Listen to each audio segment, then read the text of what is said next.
प्रिय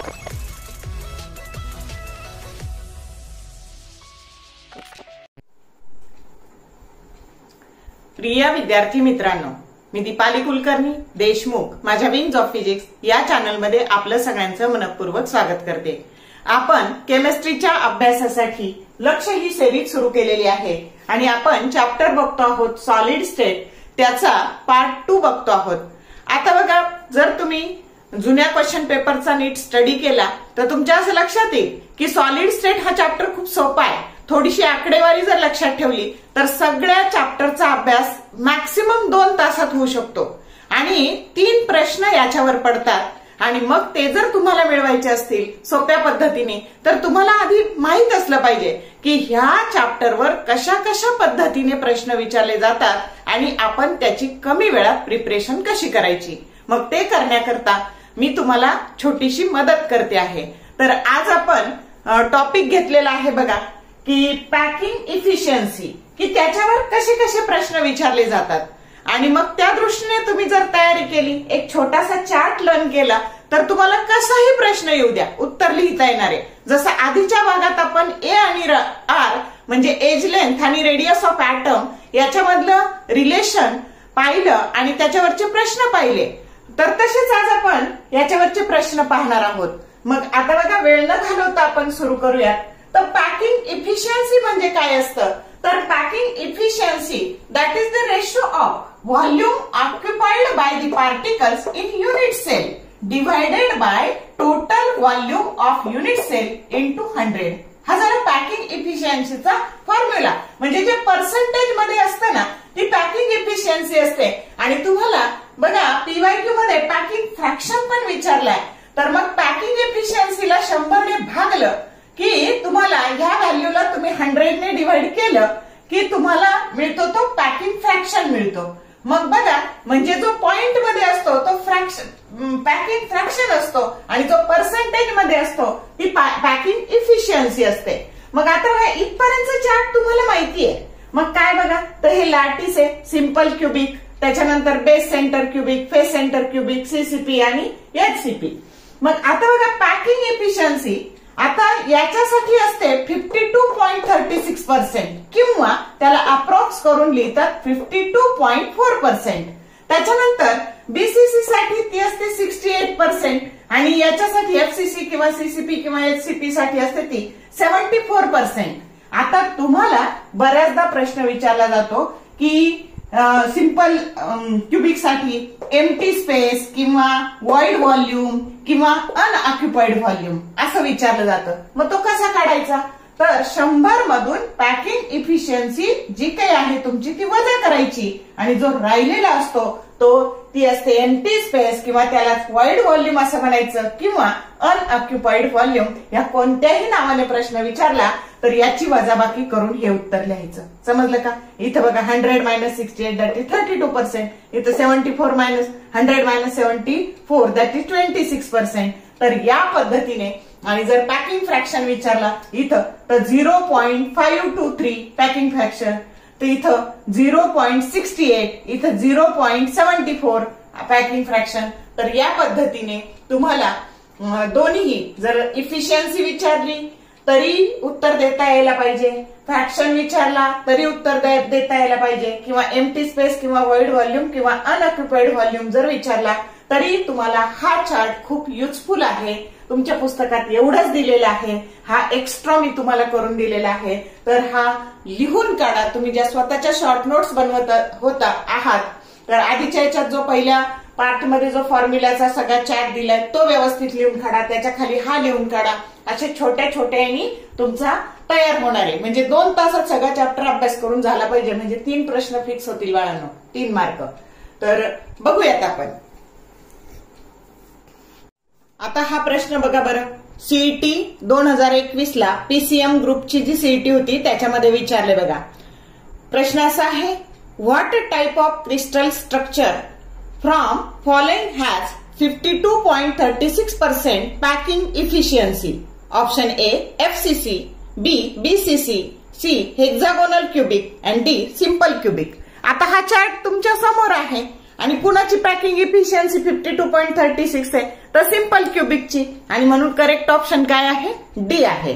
समजलं का? या पद्धतीने चार्ट जर समोर असेल तर उत्तर देणं म्हणजे तुम्हाला आता लर्न करावं लागेल, मेमोराईज करावं लागेल, म्हणजे हे उत्तर देणं सोपं होईल. आणि ते काही खूप अवघड आहे असं मला वाटत नाही. क्रमाने वाढत गेलाय बघा, 52.36, 68 आणि 74, आणि 100 मधून हे वजा केलं की तुम्हाला एम्प्टी स्पेस किंवा व्हॉइड व्हॉल्यूम किंवा अनऑक्युपाइड व्हॉल्यूम मिळणार आहे. आलं लक्षात? तर या पद्धतीने सोडवायचंय. आता हाही प्रश्न सीईटी 2021 ला पीसीएम ग्रुपला विचारलेला आहे बघा. What is the percentage efficiency of packing in BCC structure? Option A 32%, B 74%, C 26% आणि डी 68%. बघा, तर बीसीसी स्ट्रक्चर साठी पॅकिंग इफिशियन्सी 68% असते, म्हणजे करेक्ट ऑप्शन काय आहे? डी आहे. हाही प्रश्न सीईटी 2021 ला पीसीएम ची जी सीईटी होती त्यामध्ये विचारलेला आहे. इथं विचारले बघा, what is the percentage of unoccupied volume in BCC structure? आता बीसीसी स्ट्रक्चरचं अनऑक्युपाइड व्हॉल्यूम तुम्हाला काढायचं आहे. तर तिथं अनऑक्युपाइड व्हॉल्यूम तुम्हाला बीसीसीचे पॅकिंग इफिशियन्सी 68% आहे. अनऑक्युपाइड काढायला तुम्हाला 100 मधून वजा करावं लागणार आहे, म्हणजे तुमचं उत्तर 32% येणार आहे, की जो करेक्ट ऑप्शन आहे तुमचा ए.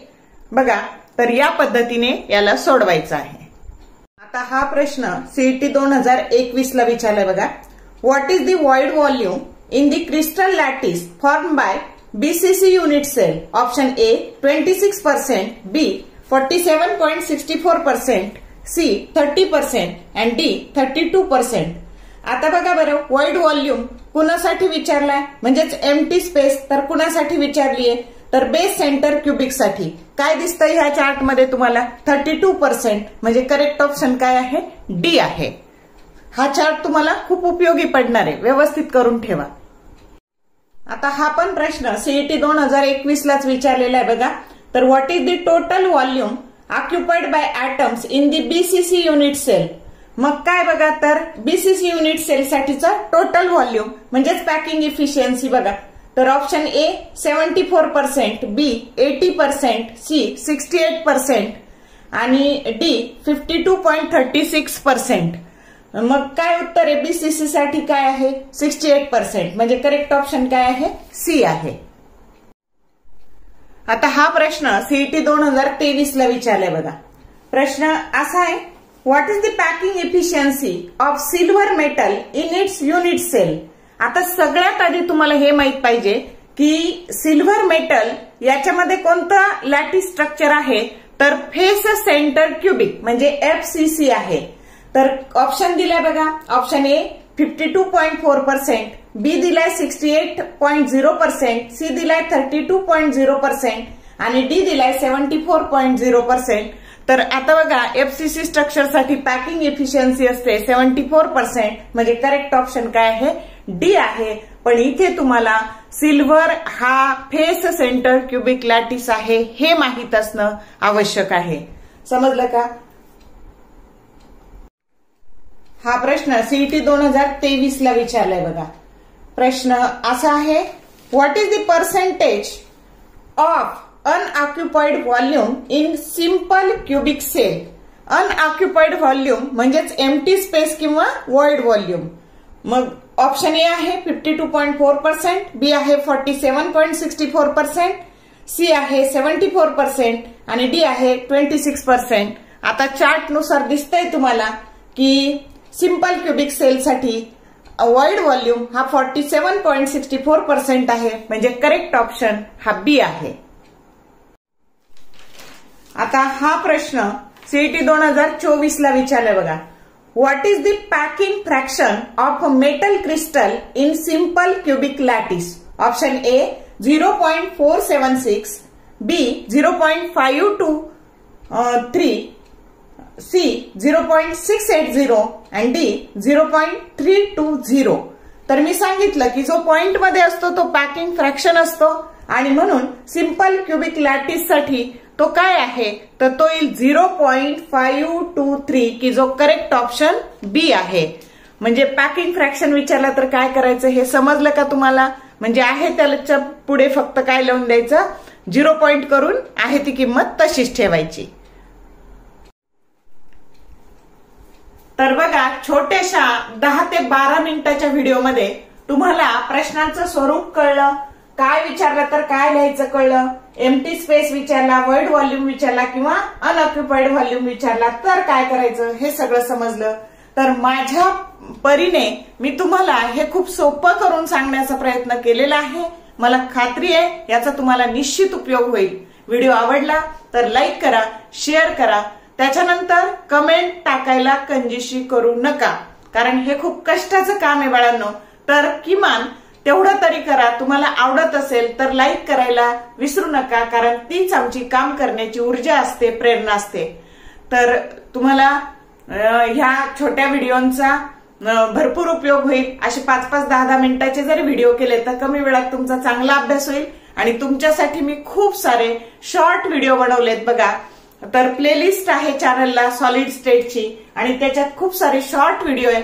तर तुम्ही अगदी रात्री कंटाळा आला, आता काहीच अभ्यास होत नाहीये तर मोबाईल उघडायचा आणि प्लेलिस्ट उघडायची। फिजिक्सचे पण सगळ्या चॅप्टरचे आहेत आणि केमिस्ट्रीचं सॉलिड स्टेटचे आहे, त्याच्यानंतर केमिकल थर्मोडायनॅमिक्सचे आहेत।